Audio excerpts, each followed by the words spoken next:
All right, y'all, we're at TSP Game Plan 2025, and I'm with my guy, Ryan McCrary, the funnel doctor. And you've been a long-time client of ours. And I'm going to ask you a few questions, about not just accounting, but also about business in general. Absolutely. When we look at your business, tell us more about what you do. Yeah, so I'm Ryan McCrary, the funnel doctor, and we are a done-for-you digital marketing agency. So we provide multiple digital marketing services like sales funnel creation, website development, email marketing, and paid advertising. And we really help our clients get in front of more people, have more visibility, collect more leads, and essentially, turn those leads into paying customers.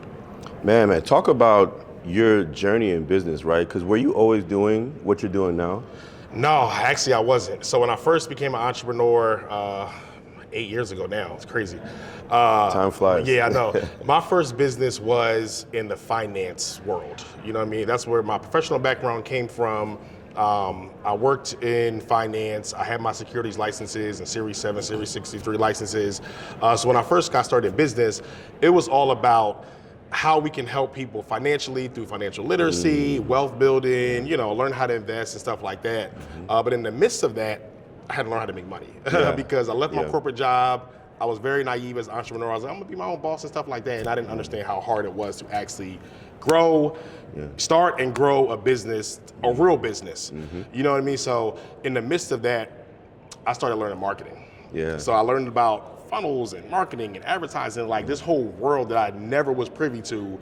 And I started just learning it, getting results for myself, and then indirectly getting results for other people. So then I was like, do I want to actually do like an agency? Do I want to shift business models? So then that's when I decided to do that, became the funnel doctor, and the rest is history. Man, I love that. I love how you weren't scared to pivot. Yeah, exactly. Because so many people try to just stay in the same lane. And it's like, if you see an opportunity somewhere else, why not pivot into that lane? Right, exactly. So I applaud you for that. Yeah, thank you. Talk about, has it always been easy in the new business that you've been doing? No, it hasn't. It hasn't. So it's been a lot of challenges and, just the ebbs and flows in business and great months and, great years and down years and stuff like that. But you have to persevere. You know what I mean? If you cannot ride the wave and just take the good with the bad, go back and get a job. You know what I mean? There's nothing wrong with having a job at all. But if you want to be an entrepreneur, if you want to stay an entrepreneur, you have to be consistent. You got to be on top of your numbers. You just got to keep going. You got to keep going no matter what. And it can't just be about doing it for the money. Because that's another pitfall people go into. If it's just about the money when you're not making money, then you don't have any passion in it. So it's been a lot of challenges from not having money and sacrifices and time with family and you know what I mean, having to shift money in different places and just a whole bunch of stuff, firing people and hire the wrong people and overpay people. It's like, we can literally have a whole segment on that. But at the end of the day, still here, still consistent, and we're gonna still remain relevant. I love it. One of the things that I saw that I heard you say was, what's your why? Because if you don't have a why for why you're in business and it's just about money, then you're gonna get out of business at some point, You in your business work with so many different clients. Yeah, we do. And you've worked with so many people over the years. What are some of the characteristics of the best clients that you've worked with that you could say, okay, as an entrepreneur, this is what you need to embody, this is what you need to have to be successful? And that's crazy because people always ask me that, and of course I'm a marketer and funnel and stuff like that, and most of it has nothing to do with none of that stuff. To be honest, because I always look at, like you said, who are the most successful people and remain consistent and make millions and stuff like that. One of the main things is consistency.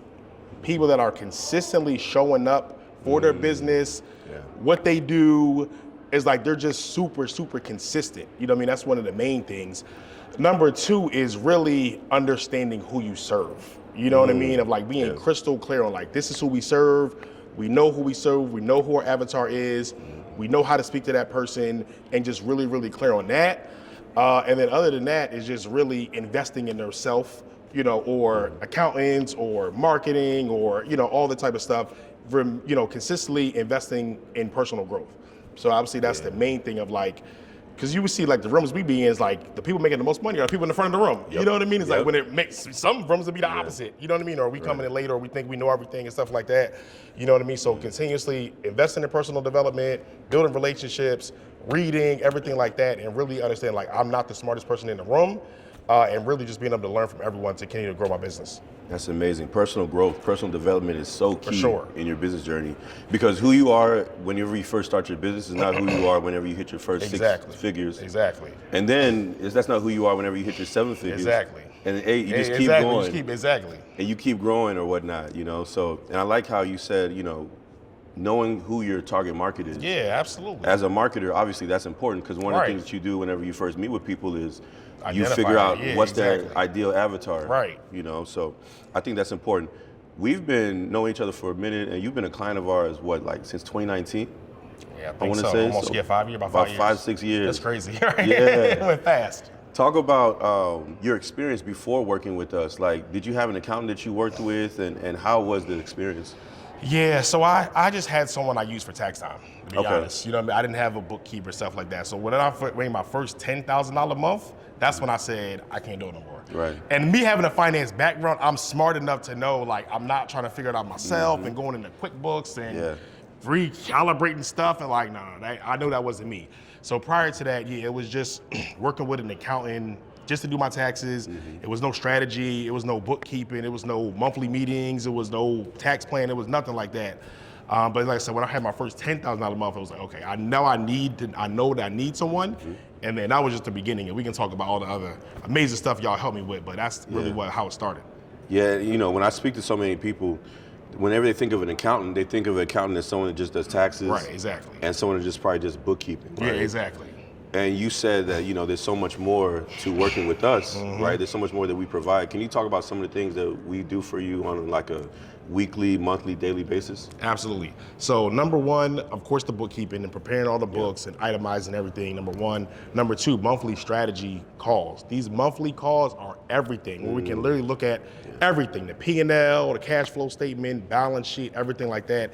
And not just looking at the numbers, but like, how do we continue to grow? You know what I mean? Like, and one of the main things, like during those tough times, you know, being able to literally look at everything line by line to line and like, where can we cut the fat? You know what I mean? It's like, or if you're still making money, because some people always like, I just want to make more money. But it's like, well, how do we have more profit? How do we have better margins? And a lot of people are overpaying for stuff and they don't even realize it. You know what I mean? So going through everything, like, oh, well, I want to do this event. We want to do this event. Okay, well, let's look at it. How much is it going to cost? How much is your travel? How much is the venue? How much is all the things? And like, then we see like, maybe it actually isn't a good idea. Right. You know what I mean? So the main thing, honestly, is because some people looking at stuff from an emotional standpoint, but they're not looking at the numbers.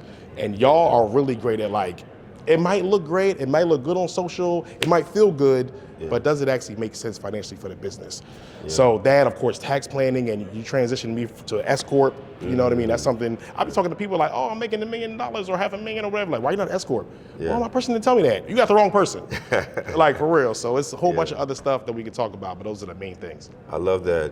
Whenever I had discovery calls with new people, right, they say things like, my accountant doesn't meet with me, or whenever they do meet with me, the meetings are boring. Right. They chastise me and they say, well, why are you doing this? Why are you spending this? Like, how are the meetings whenever you, like, do you avoid them? Do you like going to them? Like, talk to me about that. Nah, I love them. I anticipate them. So. Anticipate, I love it. Yeah, I anticipate them because I'm really going into, number one, like, I mean, I'm cognizant. I'm not the type of person like, I don't know what my numbers are last month. I don't know exactly. You know what I mean? But I know pretty much where I'm at, but not just looking at that, but looking at like, you know, how do we continue to grow? You know what I mean? And like looking at my, you know, if I got debt or we got outstanding stuff, we got other stuff coming out, you know, how they leverage other, you know, loans or like whatever the case may be. And just really having a really sound financial plan for my business. And then also being intentional about building up that cash reserves, profit, you know, cash flow. Cause that's something, honestly, I never looked at my business, I'm being real, I never looked at till recently my business being a real asset. You know what I mean? And I have a finance background. So like even years ago, when I was making money, and like 2022 was like a great year, and I'm making money. As soon as I make a lot of money or whatever, like I'm taking some out. I'm putting it somewhere. I'm putting it, you know, I'm investing in stuff. I'm buying, you know, mutual funds and investments and putting in personal stuff. But I never looked at it really of like keeping money in the business and really growing it as an asset and like cash reserves and, you know what I mean? Like having money where it's, you know what I mean? You got 50,000, 100,000, you know, I never looked at it that way. I'm like, I think it's that old hustler mindset. If I make 10,000, let me take some out, let me put it different places, let me put it up, you know what I mean? Yeah. Of like not really looking at my business as an asset and really building cash reserves and profit in the business. Yeah.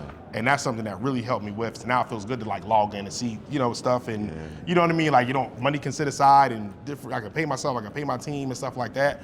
It feels really good. And that's something I never was privy to.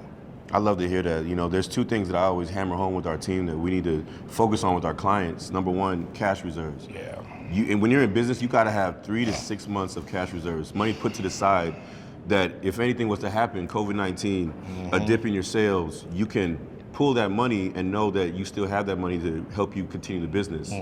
Because when we don't have money, what ends up happening? We have anxiety. Yep. And when we have anxiety, we don't make the best decisions. Exactly. So that money is there to really help you and to support you in those times. And number two, profit margins. How can we increase our margin, right? Because the better margins you have in your business, the more valuable the business is, and now you have money that you can reinvest in the company to grow it to the level that you want to get to.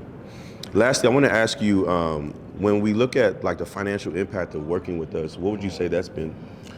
It's been humongous, to be honest. Like I said, just to really have a sound understanding of my finances, where I'm at, and then also if something happens, I have a team, a resource of people that I can reach out to at any time and get a response immediately. So I got multiple examples of that. So number one, when I was buying my property, buying my house, my multifamily that I live in and I also rent out, having those statements readily available, tax returns, P&L statement, my W-2s, like everything readily available. I didn't have to go search and find everything like that. So when I'm talking to my lender and everything like that, smooth process.